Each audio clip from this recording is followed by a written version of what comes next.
Hey everyone, welcome to Accelerate Greater. Really looking forward to today's conversation focused on scaling the entrepreneurial and innovation ecosystem in Greater Rochester and Western New York more broadly. Entrepreneurship and innovation have always been important to Rochester's economy, of course. Amazing assets, extraordinary assets, and a real legacy to build on. And now we're in the midst of a renewed conversation around what it will take for Rochester to become an even stronger place to start and scale high-growth companies, with growing interest in deepening collaboration across that ecosystem, reaching greater engagement with our established business community and investors, and better leveraging our universities, investors, capital providers, entrepreneurial support organizations, and other assets across the region. At the same time, there is a bigger opportunity across the broader Western New York region. For example, Rochester and Buffalo bring different and complementary strengths, creating an opportunity for a more interconnected entrepreneurial ecosystem. So the bigger question is, what could Rochester and Buffalo potentially accomplish together when it comes to entrepreneurship and innovation that neither could do as effectively on their own? That's the framing for an exciting new vision that the RalphCWilsonJrFoundation is generously investing in. We'll talk more about that today. We also want to talk about exactly what's happening in the entrepreneurial ecosystem here in Rochester, what we've learned now through a couple of rounds of Springboard Rapid Prize Awards that have driven dollars into exciting pilot initiatives in the innovation ecosystem, and again, what it could look like to truly center innovation in our regional economic strategy and build a stronger entrepreneurial region. And I'm really excited to be joined by three friends and partners for this conversation. Jim Senall is the president of NextCorps here in Rochester. Thanks for being here, Jim. Thanks for having me, Joe. Paul Reiser is joining us by Zoom from Detroit. Paul is Senior Program Officer for Entrepreneurship and Economic Development at the RalphCWilsonJrFoundation. Thanks for being here, Paul.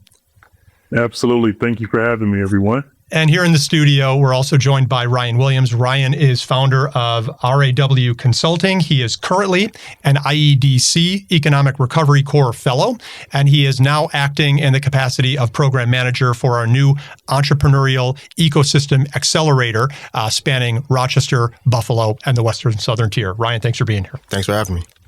So I'd like to start our conversation by focusing specifically on the entrepreneurial ecosystem and the opportunities in front of us here in Rochester, Jim. And I'll throw this first one to you. You recently had a piece in the Rochester Beacon on this subject. You gave a very well-received presentation to the most recent meeting of the Finger Lakes Regional Economic Development Council. So I think you've been advancing some opportunities, some strategic opportunities to invest, to think bigger and more strategically about entrepreneurship and innovation here in Rochester. Why now? What is the opportunity for us? Well, I think, to the why now, it's sort of the next step of the evolution of a lot of work that's gone on now for 7 or 8 years in building the entrepreneurial ecosystem. There have been, a lot of studies and strategic plans done going back 10, 15 years about how long it takes and what kind of the elements are for building a strong ecosystem. And so, groups that are kind of on the ground doing the work have had their heads down, building those assets and those resources for the last many years. At the same time, have built a lot of great relationships. We're going to talk about Western New York specifically, but even across upstate New York, we have 40 partners that share all of our events, and we make referrals across the board. So the front end of our funnel today is pretty full. We've got more first-time founders, pre-revenue founders, early-stage startups than we've ever had before. And so the now part is, how do we get those through the funnel now to scale up? And how do we get them then to the right resources and really more the connections and the tactical pieces to help them scale, become successful, create more jobs, create more economic development and wealth in the region?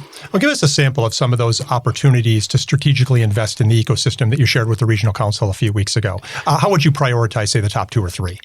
Well, I think, one that we talk about a lot is the connectivity to get our founders to success and get them more investable and get them, down the path, right? Getting them to first customers is always a very important thing. And now if we're able to leverage the collective connections we've got across Western New York, even broader than that, we can get them to the right partners that can be first customers, pilot customers.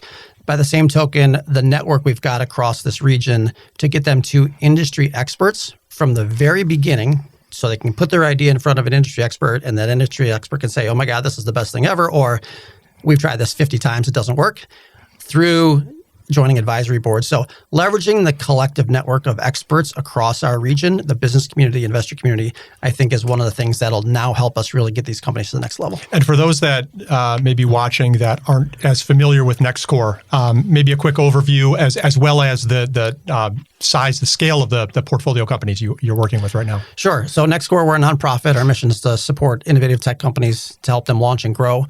Today we run 6 programs. Some are global, some are local. That include a business incubator, fairly traditional. We've got about 80 local startups. And then across the portfolio of some industry-specific accelerator programs in optics, photonics, clean tech, and other things. We're supporting, I guess, over the last 7 years, about 1,000 companies. That's great. That's great. And in the midst of an expansion, programmatic and capital and physical expansion as well, which is exciting. We are, yes. That's great. That's great.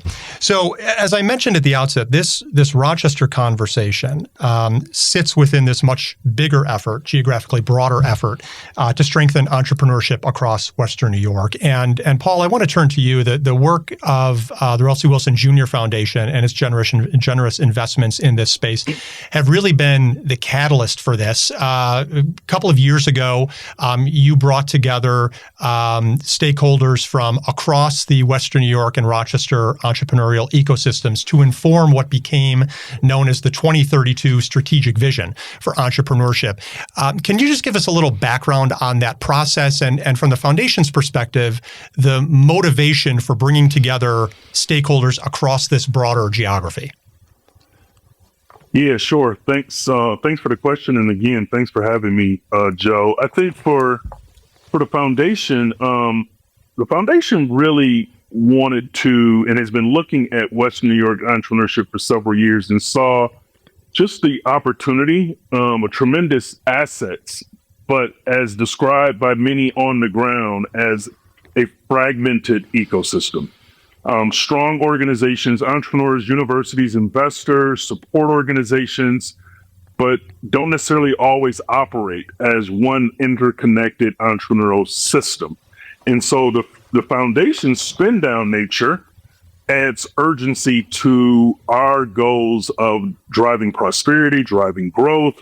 We're thinking not just about what we can fund, but what kind of ecosystem can we build and help build, not build, but help build and support that is durable beyond the years of the foundation's lifetime.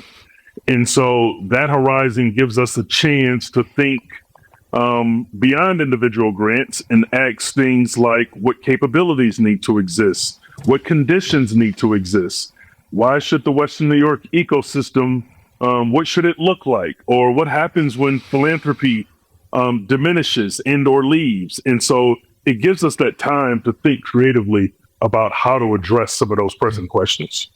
So let's dig into that 2032 strategic vision for a moment.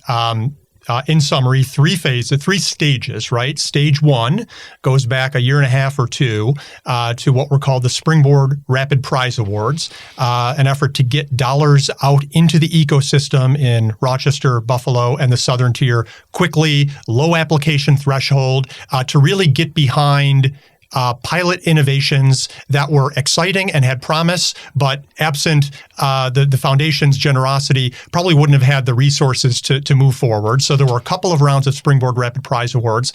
The second phase, after that excitement was built in the ecosystem, is where we are right now, something called the Entrepreneurial Ecosystem Accelerator. And then I just want to briefly look ahead. We'll come back to the EA in a moment, but Paul, I want to look ahead to the third stage in that 2032 strategic vision, something called the Fund of Funds.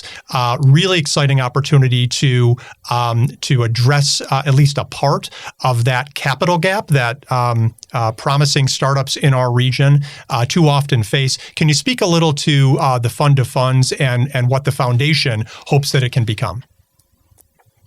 Yeah, I would say the fund of funds is really driven by, and it's the tool, it's the mechanism, it's the highway by which we have a thesis and a belief, and based on models that we've seen across the country and even across the world. But it was really driven by this idea around capital acceleration and capital formation. And so the fund of funds, which is a venture capital investment tool or strategy and mechanism by which a fund invests in other venture capital funds in order to stimulate the number and the accessibility of emerging managers, diversify and grow capital, attract new capital to a region that otherwise may not have participated. So for us, it was this idea of not necessarily the fund of funds. That's not what, in those design sessions in Western New York, we surmised and assessed and understood that Western New York said, hey, like many other communities, we've got a capital gap and a capital formation challenge. And the fund of funds eventually evolved to be one of the elements and the potential solutions, and where we have seen great evidence why we should continue to go down this path. But it's designed to build a durable source of investment capital for Western New York entrepreneurs that can continue operating, again, beyond the Ralph Wilson Jr. Foundation spin down. The problem that it's solving is, Western New York has great talent, support organizations, growing ecosystem, but there's a persistent gap in risk capital, particularly for businesses and founders that traditional venture investors may overlook. So again, we base this off a model in Michigan called the Renaissance Venture Capital Fund that has been in existence for over 15 years. And the fund of funds seeks to potentially see Ralph Wilson as a catalyst, but not an owner, not an operator. The entire strategic vision is co-owned, co-designed by Western New York. But we see a role in being catalytic to use grants and maybe early capital to fill capital gaps, to create an investment infrastructure that can attract and deploy capital over time and generationally change the landscape in Western New York. Alongside other investors that are indeed seeking market rate returns, right? So the foundation is unique in that respect that by seeding the fund, it's an opportunity to invite other investors in essentially a de-risked platform in a way that can help fill some of that capital gap here in the region. 100%. So we anticipate in 2027 being in the position along with the Western New York community and several other partners to launch a fund manager opportunity in position to be the fund manager for this Western New York fund of funds.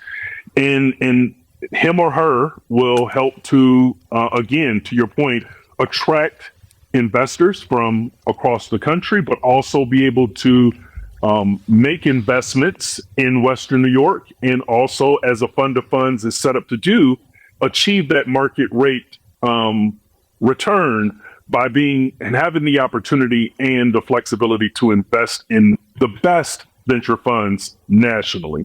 So it is something that we have co-created and designed with great architects, great minds, and that we are actually allowing the ecosystem and great partners to really take a leadership role. We want to be catalytic in that, and we want to help create a capital system that becomes less dependent on philanthropy and creates durability, investor durability, and entrepreneurial durability across the ecosystem in Western New York, and sets it up for success for some time to come. Michigan, in the Renaissance Venture Capital Firm, it started as an idea of a great, at the time, lawyer and investment analyst who now leads and has led Renaissance Venture Capital, has seen, now they're in their fourth fund. So they've got some best practices. They've learned some great lessons that they have been so great in translating to the partners over in Western New York who are co-developing a similar model. But they've seen over $3.5 billion in economic return with respect to the multipliers of dollars that have been invested and committed to Michigan that otherwise very likely would not have been from outside investors because of the fund of funds model. And it's at a rate of about 300 million per year. So we want to get to that point to where Western New York can claim some of those same similar like statistics. Can I just interject one thing? Because I want to double down on how important this is. We hear about lack of capital all the time, but to put some numbers on it helps. So in the last 5 years in Rochester, there's been $390 million of VC investments. Buffalo's kind of similar order of magnitude. When you look even at cities like Pittsburgh, Cleveland, Columbus, it's 3 to 4 billion, almost 10 times as much. And that's not even talking about Boston and the bigger metros. So this is a huge need, and the fund of funds, will hopefully be the thing that really starts to unlock this for us.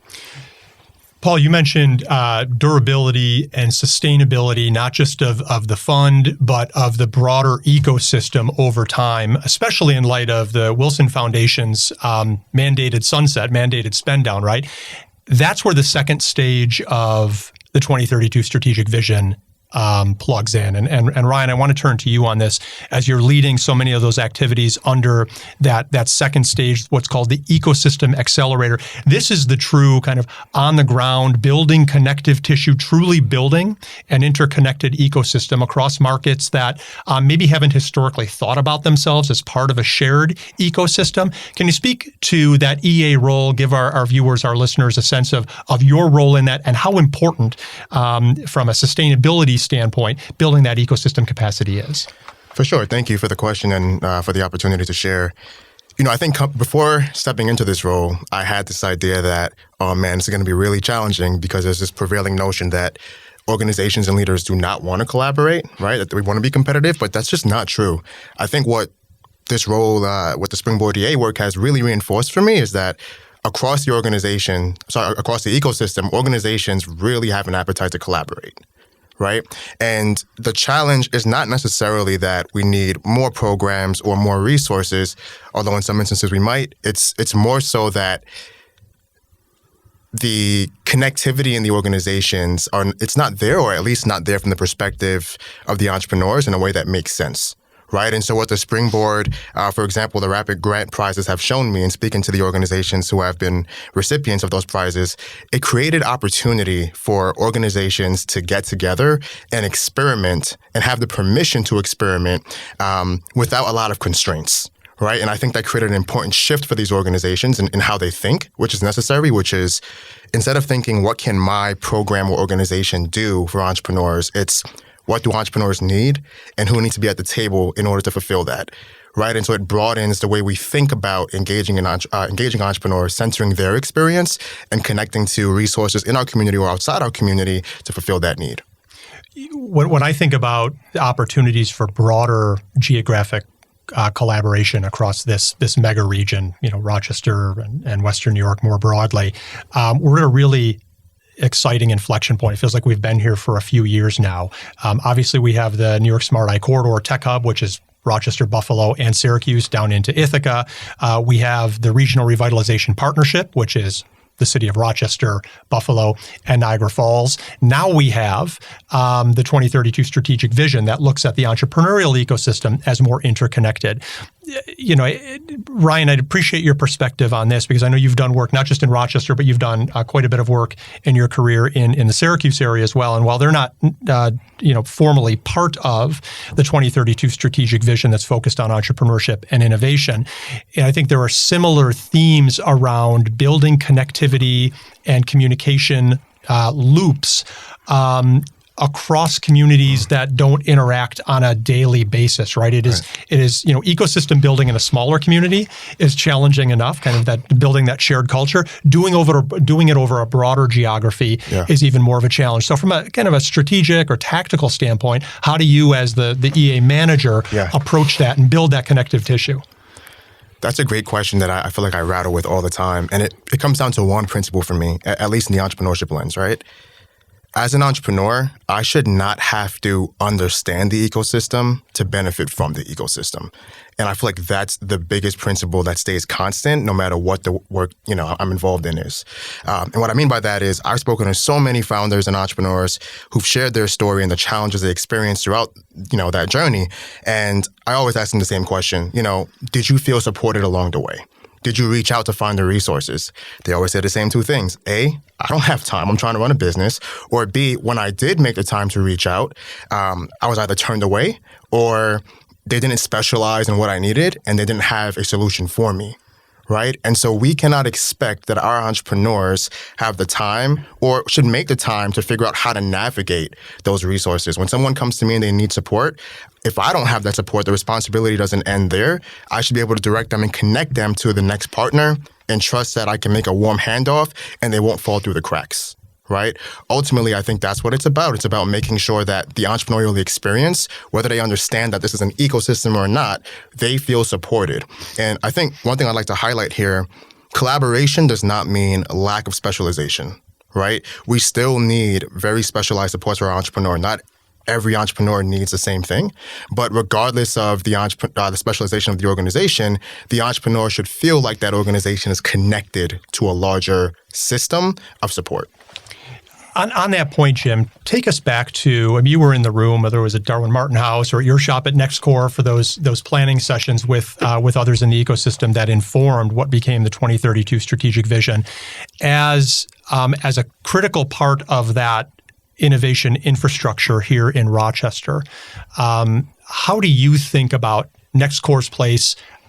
First and foremost, supporting the greater Rochester community, but then as you kind of open the aperture a little wider, seeing yourself as a resource, say for promising startups in Western New York or the Southern Tier that could benefit from the expertise and the services that NextCorps provides. Yeah, I think everything Ryan said is 100% spot on. So we kind of view our role as a service provider to be the concierge to say, no, we don't do that, but here's 4 groups that do, and make the actual handoff.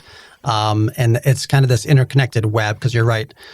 We shouldn't expect entrepreneurs to figure out the 50 different resources that are out there. And also building a website that lists them all doesn't work either. I sometimes make an analogy. It's like your primary care physician and then all the specialists out there, right? I could go on a website and find every specialist in the world, and I can even go to WebMD and figure out, oh my God, I'm dying because I have a headache. But I'm going to go to my primary care doctor, and he may say, or she may say, oh, with all of your symptoms and everything, with your history, here's the right place. And so that's kind of the mentality that we think about. So our role as a service provider is to do that when someone comes to us and refers to us. But then also our partners know that we have certain areas of specialty. If it's an industry, I'll go back to the industry specific things like optics and photonics, right? Mm-hmm. If someone in Syracuse or Buffalo gets a company in lasers or optics or photonics, they're usually referring them in. Maybe we help them. Maybe we introduce them to the C3 grants as part of the Tech Hub, or who knows what it might be. But I think that's sort of the mentality. It's interconnected web of people that do know the ecosystem to help entrepreneurs not fall through the cracks. Paul, from the perspective of the foundation, I know the 2032 strategic vision was really centered on supporting entrepreneurial support organizations, ESOs. Obviously, that third stage, the fund to funds, would create a resource to directly support the growth and the scaling of promising businesses. But as I look at the first 2 phases, the Springboard Rapid Prize Awards going back a couple of years, and the Ecosystem Accelerator work that we're engaged in right now, it is really to support those entities that are supporting entrepreneurs. And I wanted to get your perspective on this. I mean, as I think about it, there's a real catalytic effect, right? When you invest in, you connect, you support an organization that supports entrepreneurs, right? Jim's organization, you said you have 70 or 80, companies that are in residence right now that you're supporting. So support to an organization like that sort of creates this catalytic effect as opposed to supporting one individual entrepreneur. To what extent does that reinforce the foundation's focus on creating enduring and sustainable investments in the capacity of the ecosystem, really by focusing on those ESOs? Yeah, absolutely. It is so critically important.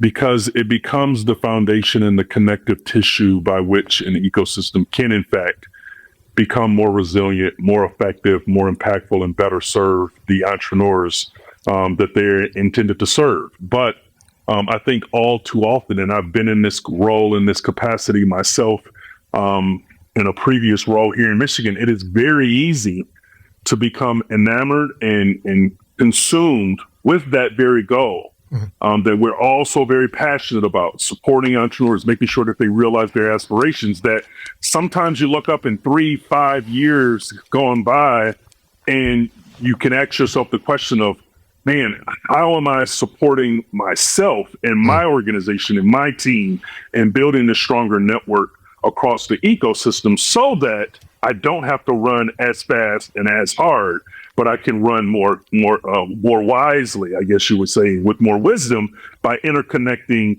and being, having stronger partners in an ecosystem. And that's for, Ralph Wilson's position, that no wrong door mentality. It is a culture shift. It is a philosophical shift in some instances, because many ecosystems, many structures, many states have been created to kind of cooperate, kind of this cooperation. Yeah. So you compete for grants and you compete for the same pie of finite resources. And then you're expected to turn and be partners. So that's where I think this 2032 vision starts to create this engine in this wheel in this just ongoing kind of perpetual cycle of resources that an ecosystem can look towards in order to release and reduce dependency on those traditional kind of sources and lean more towards each other. I think that if Rochester has a particular strength in one area and Buffalo has strengths in another, the question is, how do we create the connections, the capital, the relationships that allow entrepreneurs, investors, and institutions and talent to move across the entire region? We want that connectivity to become self-sustaining. The foundation won't be here forever. So success is that Rochester, Buffalo, the Southern Tier, Niagara together become, the success is those relationships. It's the capital flows, it's the collaborations that continue because the region itself sees the value in them. Yeah. And that's really the long-term vision. Not Rochester plus Buffalo, but a Western New York entrepreneurial ecosystem that is stronger because those communities are connected. One of the elements that is part of the this second stage, the entrepreneurial ecosystem work, is the opportunity to make capacity building investments in ESOs. And Ryan, I'd like to get your perspective both on the current thinking around process there, but also how you think about using those capacity building investments in ESOs to both fill gaps in the entrepreneurial journey as we look across the broader geography, but also to a point that Jim made earlier, where there are programs that are already being provided that maybe aren't being provided at sufficient scale to meet the demand of the broader geography. It's a great question, right? When I think about capacity building grants, I think first and foremost about language, right? And what do we mean by capacity? Are we talking about capacity of an individual organization or capacity of the ecosystem? And I think both are important depending on the scenario, right? So the way I think about it is, where there's a clear gap in the ecosystem, right? Where we don't have enough folks who provide capital, where we don't have enough mentorship for organizations that are in that growth stage, where there's that clear gap. If there's an organization that's here or that can come here and provide that support, that to me might require a capacity investment in that organization.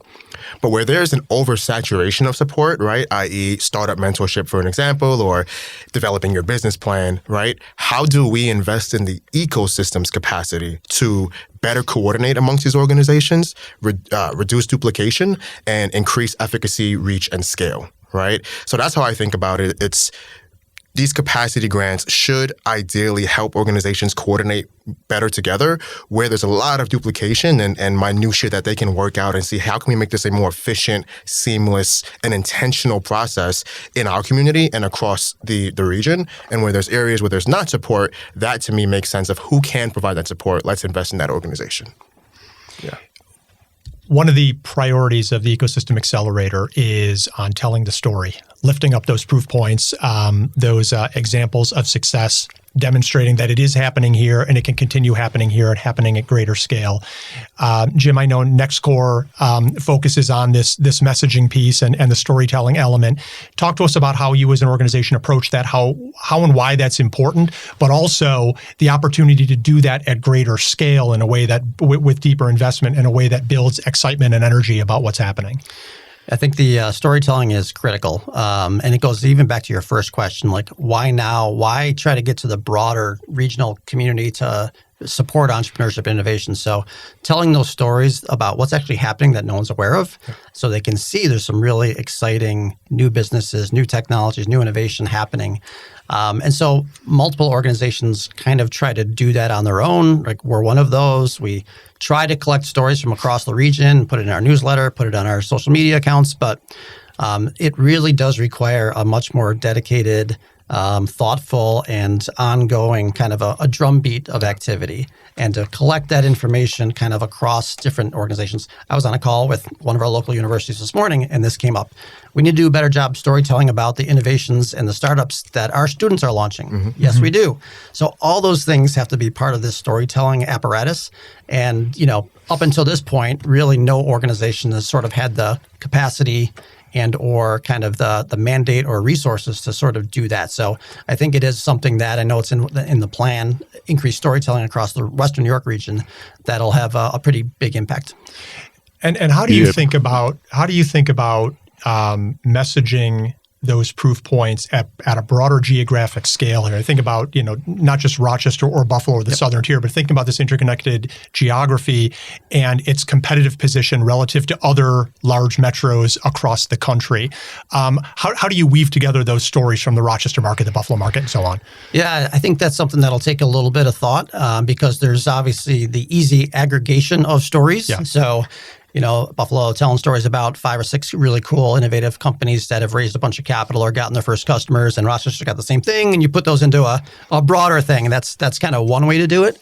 The other is, how do you get more intentional about finding those interconnected stories? Mm-hmm. So, hey, a Rochester company that was in space XYZ, and they found a mentor who was out of the leading company in that industry in Buffalo and made a connection, and now they're an investor in the business. And so I think there's opportunities to find those stories as well. Mm-hmm. Mm-hmm. Ryan, you've been spending a lot of time over the last 4 or 5 months, not just in the Rochester market, but in Buffalo and down in the southern tier. And I'd be interested in your perspective from what you're hearing from not just ESOs, but those entrepreneurs, those founders, about what their, what's throttling their growth. What are the biggest things that are most consistently top of mind for them? I mean, the first thing you go always money. First thing you're always going to hear is capital, right? But I think when you dive a little bit deeper, the second through line is just access, right? Relational access, whether that's mentorship, whether that's their first customer, whether that's to the technical assistance they need that's not available in their specific city, but they know it's available in a Buffalo or Rochester. They just need some way to access that. So, what I often hear is, hey, how can we create more intentional spaces where we can just show up together with those resources? Mm-hmm. And they'll take it from there. I think the beautiful thing, even to the point of storytelling, right? Our entrepreneurs, they have the ability, just in the way they're innovative about their product or service, they connect with each other, right? And I think if we create that space for them to kind of lead that work as well, we'll see some amazing things happen. So I think for me, it's how do we create intentional relationship building spaces that gives them access to the things like capital, which it's really almost a secondary need, because if they don't have access to the relationships, that doesn't come. So convenings, putting people in the same room, Yep. A shared learning experience, right? What works, what doesn't work. I know you also, just in the last couple of months, orchestrated a food entrepreneur tour. Maybe speak a little to that. Yeah, for sure. So as a perfect example, right, in Southern Tier, we had Allegheny and Cattaraugus County. We had leaders from both counties who have a growing base of food-based entrepreneurs, but they don't have the infrastructure to scale those entrepreneur businesses. So who does have that infrastructure? Buffalo and Rochester, right? And so we had those leaders go to Buffalo, and they toured 4 different support organizations and small businesses, from MAP to Fresh Fix. And it was just a great space to exchange learning and insights to see how they could bring it back to what they are doing. And, funny enough, I spoke to, there was a small farm collective in the Southern Tier. I spoke to them a few weeks ago, and they're now seeing how can we build a commercial kitchen on our farm accessible to other entrepreneurs who want to test their product, right? So those are some of the things that, just creating that exposure, you never know what can come from that. And also, it sounds like that's a perfect example of seeding an ecosystem perspective, right? As opposed to kind of shifting from what can I do within my 4 walls to benefit my company, Yes. or the entrepreneurs that I serve, to how can I be an ecosystem asset in a way that is truly win-win for my business and others in the broader community. Absolutely. Appreciate that. Yeah. So let's look ahead then as we start to wrap up here. I'd like to look ahead toward 2032, which of course is the benchmark in the 2032 strategic vision. And Paul, I'll start with you from the foundation's vantage point. What will prove to you that Ralph C. Wilson Jr. Foundation's investment in this ecosystem created the impact that you expect it will? Wow. Oh, wow. Great question, Joe, as you only do. But I would say one of those things to my mind comes back to the story that has been told is one piece of it. And that, is transcendent from the storytelling that we are writing, and the region is writing its story and writing its chapters in its book now, from a region that's no longer recovering from a past, but to a region that's building its future. And I think that is what I see, see in the energy when I walk into rooms into Western New York. It's just so energizing, and I love it. And these stories of the entrepreneurs, like that Ryan and just mentioned, the stories of entrepreneurs and investors and partners and communities.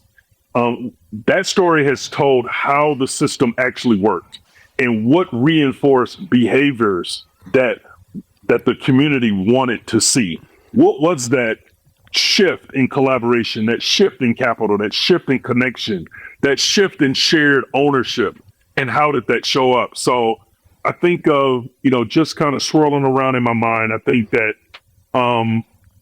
capital continues to flow. Western New York attracts, diversified capital, non-foundation capital, including through the fund of funds, but other vehicles as well, that entrepreneurs have better access to capital and the right kind of capital at the right stage.